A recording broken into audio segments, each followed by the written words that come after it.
मला असं वाटतं की महायुतीचं सरकार आल्यापासून कोल्हापूर बदलते असं म्हणायला काही हरकत नाही. 1939ला ज्यावेळेला पुण्यात नव्हतं आणि कुठं नव्हतं त्यावेळेला राजाराम महाराजांनी विमानतळाची सुरुवात इथं केली होती. फक्त आपल्या मनात यावं लागते तरच होते असं मी तुम्हाला सांगतो. यानंतर मी आपल्या शुभेच्छा आणि मनोगत व्यक्त करण्यासाठी महाराष्ट्र राज्याचे कुटुंब कल्याण आरोग्य मंत्री असलेले आणि या कोल्हापूरचे पालकमंत्री असलेले सन्मान्य नामदार प्रकाशजी आंबेडकर साहेबांना विनंती करते. टाळ्यांच्या गजरामध्ये आपण त्यांनाही पुन्हा एकदा आमंत्रित करूया. कोल्हापूर शहरातील विविध विकास कामांच्या उद्घाटनासाठी उपस्थित असणारे आपणा सर्वांचे नेते आदरणीय देवेंद्रजी फडणवीस साहेब, या कार्यक्रमासाठी खास करून उपस्थित असणारे विधानसभेचे अध्यक्ष आदरणीय राहुलजी नार्वेकर साहेब, कार्यक्रमासाठी उपस्थित असणारे आदरणीय उपमुख्यमंत्री सुनेत्रवहिनी पवार साहेब, या कार्यक्रमाच्या निमित्तानं व्यासपीठावर उपस्थित असणारे आदरणीय नामदार हसन मुश्रीफ साहेब, नामदार चंद्रकांतदादा पाटील साहेब, व्यासपीठावर उपस्थित असणारे श्रीमंत छत्रपती शाहू महाराज साहेब, या कार्यक्रमाच्या निमित्ताने व्यासपीठावर उपस्थित असणाऱ्या सन्मान्य सहपालकमंत्री माधुरीताई मिसाळ, या कार्यक्रमाच्या निमित्तानं व्यासपीठावर उपस्थित असणारे आदरणीय राजेश क्षीरसागर साहेब, सन्मान्य मुन्ना महाडिक धनंजय उर्फ मुन्ना महाडिक साहेब, सन्मान्य अमलजी महाडिक साहेब, सन्मान्य अशोकरावजी माने बापू, सन्मान्य संजय मंडलिक साहेब, सन्मान्य कृष्णराजजी महाडिक, जयंत पाटील सर, सन्मान्य राहुलजी आवाडे, आमच्या सन्मान्य वैद्यकीय शिक्षण विभागाचे सचिव सन्मान्य धीरज कुमार साहेब, सर्व व्यासपीठावर उपस्थित असणारे आमदार, माजी आमदार, सर्व विशेषतः कोल्हापूर नगरीच्या महापौर, उपमहापौर आणि त्याचबरोबर सर्व समितीचे सभापती, सर्व गटनेते, सर्व पक्षांचे सर्व सन्माननीय प्रमुख, मोठ्या संख्येने उपस्थित असणारे जिल्ह्यातील आणि शहरातील सर्व प्रमुख नेते, कार्यकर्ते, पदाधिकारी आणि पत्रकार मित्रांनो, आजच्या कार्यक्रमाच्या निमित्तानं आपल्या सगळ्यांना एका गोष्टीची आठवण मी आपल्या सगळ्यांना करू देतो. धनंजय उर्फ मुन्ना महाडिक साहेबांचं BTV चॅनल आहे आणि त्या BTV चॅनलवरती एक जाहिरात येते, कोल्हापूर बदलते. मला असं वाटतं की महायुतीचं सरकार आल्यापासून कोल्हापूर बदलते असं म्हणायला काही हरकत नाही. अशा पद्धतीचे एकापेक्षा एक कार्यक्रम आपण सगळेच जण घेतोय. मी आदरणीय मुख्यमंत्री महोदयांना सांगू इच्छितो की या राज्यातल्या एकूण सगळ्या सत्तांतरामध्ये, या देशातल्या एकूण सगळ्या सत्तांतरामध्ये आणि त्याच्यानंतर जिल्हा परिषद आणि महानगरपालिकेच्या निवडणुकीमध्ये सुद्धा कोल्हापूरनं खूप मोठा सिंहाचा वाटा उचलला. महायुतीच्या प्रत्येक कार्यकर्त्यावर, नेत्यावर आणि आपल्यावरती विश्वास ठेवून ज्या पद्धतीनं या ठिकाणी प्रचंड अशा पद्धतीचं मताधिक्य दिलं आणि त्यानंतर होत असणारं विकासाची गती, प्रत्येक निर्णय, प्रत्येक अपेक्षित असणारे अनेक वर्षाची स्वप्न साकार करणारे एकापेक्षा एक अशा पद्धतीचे चांगले निर्णय होत आहेत. 1.5-2 महिन्यांपूर्वी आदरणीय अमितजी शहासाहेबांच्या आपल्या आणि आदरणीय एकनाथजी शिंदेसाहेब आणि आदरणीय सुनेत्रावहिनी पवार साहेबांच्या माध्यमातून होत असणाऱ्या आमच्या महालक्ष्मीच्या आराखड्याला मान्यता मिळाली आणि त्यानंतरच्या कामाचा शुभारंभ झाला. या शुभारंभाच्या बरोबर अनेक विकास कामांच्या उद्घाटनाची एकापेक्षा एक अशी आजची सुरुवात झाली. आजच्या कार्यक्रमाच्या निमित्तानं आपल्या साक्षीनं मी व्यासपीठावर उपस्थित असणाऱ्या सर्व आमच्या जिल्ह्यातील प्रमुख नेत्यांचं अभिनंदन करेन.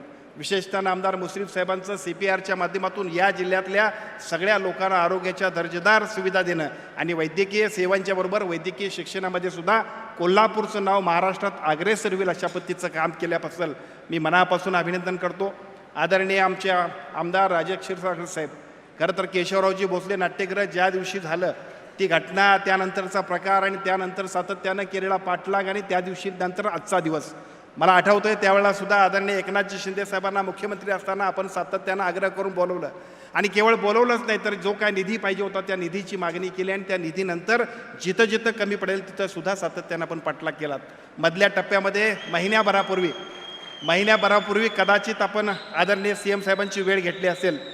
DP आणि ट्रान्सफॉर्मरसाठी सुद्धा पैसे कमी पडत आहेत.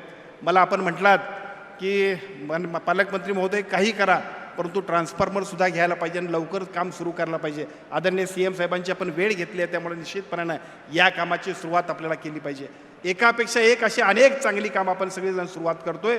मी मनापासून एका बाजूला क्षीरसागर साहेब असतील, धनंजय महाडिक साहेब असतील, अमल महाडिक साहेब असतील, या सगळ्या सहकाऱ्यांचं मनापासून अभिनंदन करतो की कोल्हापूर शहरातल्या सगळ्या विकास कामासाठी जे जे करावं लागेल ते सगळं आपण निघालो. साहेब, अनेक वर्षाची आमची सगळी स्वप्न होती. या सगळ्या स्वप्नांसाठी आम्ही सगळेजण सातत्यानं धावपळ धडपड करत होतो. परंतु धावपळ धडपड करणं एका बाजूला आणि निर्णायक पद्धतीनं आम्हा सगळ्यांना आशीर्वाद देणं एका बाजूला. आशीर्वाद देण्यासाठी आपण असाल, आम्हा सर्वांचे नेते आदरणीय एकनाथजी शिंदे साहेब असतील आणि आज आमच्या हयात नाहीत परंतु ज्यांची आठवण करायला पाहिजे त्याचे आदरणीय अजितदादा असतील, आपल्या सगळ्यांची आम्हा सगळ्यांना आशीर्वाद मिळाले. मला आठवतं आहे प्रतापसिंह जाधव साहेबांचा सहस्त्रचंद्र दर्शन दिवसाचा कार्यक्रम होता आणि त्या कार्यक्रमा दिवशी सुद्धा रोखटोक बोलणारे अजितदादांनी कोल्हापूरसाठी आम्ही काय काय दिले हे सांगितलं. अलीकडच्या काळामध्ये ज्या पद्धतीनं आम्हा सगळ्यांना आपण सगळेजण देताय हे एका बाजूला आणि कधी कधी दादा आमचे लोक सुद्धा विसरत आहेत आणि त्यामुळे काय दिले हे सुद्धा कधी कधी सांगावं लागतंय. कन्व्हेन्शन सेंटर आदरणीय क्षीरसागर साहेब आपण ज्या पद्धतीने उभा करताय, कदाचित कोल्हापूरची एक नवीन ओळख म्हणून कन्व्हेन्शन सेंटरच्या माध्यमातून आपण सगळे जाऊ. अमल महाडिक साहेबांनी आपण ज्या पद्धतीनं IT सेंटरसाठी काम केलं, 80 हेक्टरची जागा आदरणीय CM साहेबांच्या माध्यमातून 80 एकर जागा आपण उपलब्ध केली आणि भविष्य काळातल्या आमच्या नवीन पिढीसाठीचं प्रचंड मोठं काम केलं. एकापेक्षा एक नावं सांगावीत तितकं काम आणि त्या प्रत्येक कामाला एका बाजूला निधी, दुसऱ्या बाजूला मान्यता, अशी अनेक कामं आदरणीय CM साहेब आपण करताय. मनापासून या सगळ्या कामाबद्दल अभिनंदन करताना भविष्य काळामध्ये सुद्धा याच्यापेक्षा प्रचंड कामासाठी कोल्हापूरकर असले आहेत. या कोल्हापूरकरांच्या प्रत्येक कामासाठी आपले आशीर्वाद, आपलं मार्गदर्शन आणि आपल्या निर्णय सुद्धा आम्हाला अपेक्षित आहेत. फक्त एकच विनंती आपल्याला करायची आहे. आम्ही सगळेजण 2014 पासून साहेब तुमच्याबरोबर काम करतोय. त्यापूर्वी आम्ही तुम्हाला बघत होतो ते विरोधी पक्षनेते म्हणून TV वरती अतिशय राईट आर्ग्युमेंट करणारे अशा पद्धतीचे देवेंद्र फडणवीस बघत होतो आणि सभागृहामध्ये गेले 2 टर्म आणि आता 3ऱ्या टर्ममध्ये आम्ही तुमच्यासोबत काम करतोय. महाराष्ट्रातला प्रभावी नेता, लोकप्रिय मुख्यमंत्री, प्रचंड हजरजबाबी, आर्ग्युमेंट सुप्रीम कोर्टाच्या वकिलाला सुद्धा भारी पडेल अशा पद्धतीचा नेता, उलटा असू देत सुलटा असू देत राईट रिझल्ट घेऊनच तुम्ही बसताय अशा पद्धतीचं चित्र होतं. मग तुम्ही विधानसभेमध्ये मुख्यमंत्री म्हणून काम करताना बघतोय, विरोधी पक्षनेते म्हणून काम करताना सुद्धा आम्ही तुम्हाला बघितलंय. त्यामुळे आपली जी काही निर्णय क्षमता आहे त्या निर्णय क्षमतेचा सगळा आशीर्वाद आमच्या पाठीमागे द्या. खूप मोठी गरज, खूप मोठी आवश्यकता आणि खूप मोठी भूक आम्हा सगळ्यांची आहे. मी आपणा सगळ्यांना सांगतो, इथं शाहू महाराज बसलेत. एकदा मुरलीधर मोहोळ साहेबांच्या उपस्थितीमध्ये धनंजय महाडिक साहेब आम्ही सगळेजण एका नवीन नागपूरच्या विमानाच्या उद्घाटनाला गेलो होतो. ATC सेंटर, वेगवेगळ्या पद्धतीची सगळी उद्घाटनं आणि त्या दिवशी विषय निघाला 1939ला ज्यावेळेला पुण्यात नव्हतं आणि कुठं नव्हतं त्यावेळेला राजाराम महाराजांनी विमानतळाची सुरुवात इथं केली होती.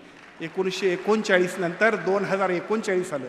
मित्रांनो, 1939 नंतर 2039 आलं. मधल्या टप्प्यात आम्ही काहीच नाही केलं आणि त्याचा परिणाम असा झाला, आज पुणे कुठं गेलं.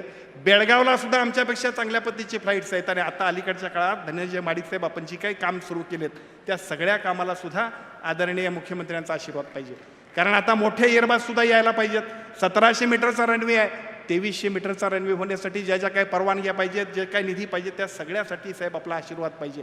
कारण या कोल्हापूरला महालक्ष्मीच्या निमित्ताने येणारे वर्ग, या कोल्हापूरला सर्किट बेंचच्या निमित्ताने येणारे लोक, या कोल्हापूरला भविष्य काळामध्ये येणाऱ्या IT सेंटरच्या माध्यमातून येणारे लोक बघता बघता कोल्हापूरची गरज, कोल्हापूरची ओळख आणि कोल्हापूरचं महत्त्व वाढणार आहे. त्यामुळे हजारो माणसं दररोज येणार आहे.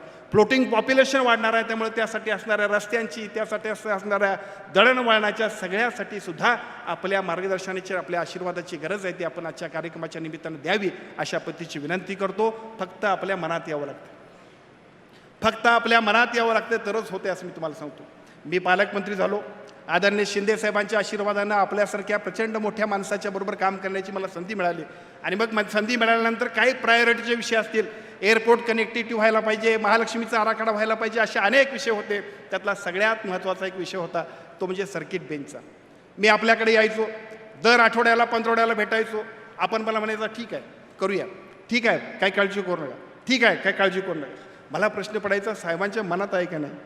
सातत्यानं अशा पद्धतीचं धनंजय महाडिक साहेब ज्यावेळेला माझ्या मनात यायला लागलं त्याच वेळेला सन्माननीय गवई साहेबांना सुप्रीम कोर्टाची नवीन जबाबदारी मिळाली. माझ्या मनात असा प्रश्न आला, आपण मुख्यमंत्र्यांना तर सातत्यानं बोलतोयच, परंतु एकदा गवई साहेबांकडे सुद्धा विनंती करूया. गवई साहेब सुप्रीम कोर्टाचे जज झाले, परंतु एका चळवळीच्या आंदोलनातनं आम्हा सगळ्यांचा त्यांच्या कुटुंबाशी असणाऱ्या संपर्कामुळे मी त्यांना फोन केला आणि त्यांना विनंती केली की मला आपली वेळ पाहिजे, मी या जिल्ह्याचा पालकमंत्री आहे, काय विषय आहे, सर्किट बेंचसाठी आपल्याला भेटायचं आहे. ते म्हटले अरे माझी आणि देवेंद्रजीची चर्चाच झाली, तुम्ही यायची गरज नाही, मी उद्घाटनालाच तुमच्याकडे येतो. मनापासून साहेब तुमच्या मनात आलं की काय काय होतं आहे याचं उत्कृष्ट उदाहरण म्हणजे सर्किट बेंच आहे. मला असं वाटतं की अशा सगळ्या गोष्टी अनेक वर्षाची आमच्या सगळ्यांची जी काय गरज आहे, आमच्या सगळ्यांची विकासाची जी काय आवश्यकता आणि भूक आहे त्या सगळ्यासाठी आपला आशीर्वाद आमच्या पाठीमागे द्यावा. या कोल्हापूरचे अनेक प्रश्न प्रलंबित प्रश्नांना सुद्धा न्याय देण्यासाठी आपण आम्हा सर्वांना मार्गदर्शन द्यावं अशा पद्धतीची विनंती करतो. महापौर, उपमहापौर, गटनेते, सभापती, नगरसेवक या सगळ्यांचं सुद्धा अभिनंदन करतो. अतिशय चांगल्या पद्धतीनं दैदीप्यमान यश मिळवल्यानंतर एकापेक्षा एक अशी सगळी विकासाची नवीन कामं, नवीन संकल्प घेऊन आपण सगळेजण या जिल्ह्यातल्या, या शहरातल्या प्रत्येक नागरिकाला सुद्धा महायुतीचं सरकार आणि त्यांच्या माध्यमातून अधिकाधिक चांगल्या पद्धतीच्या सेवा देण्यासाठी तत्परतेनं आपण सर्वजण आदरणीय देवेंद्र भाऊंच्या, आदरणीय एकनाथजी शिंदे साहेबांच्या आणि त्याचबरोबर आदरणीय सुनेत्रा वहिनींच्या नेतृत्वाखाली आपण सगळेजण काम करत राहूया अशा पद्धतीची विनंती करतो आणि माझं मनोगत थांबवतो. जय हिंद, जय महाराष्ट्र.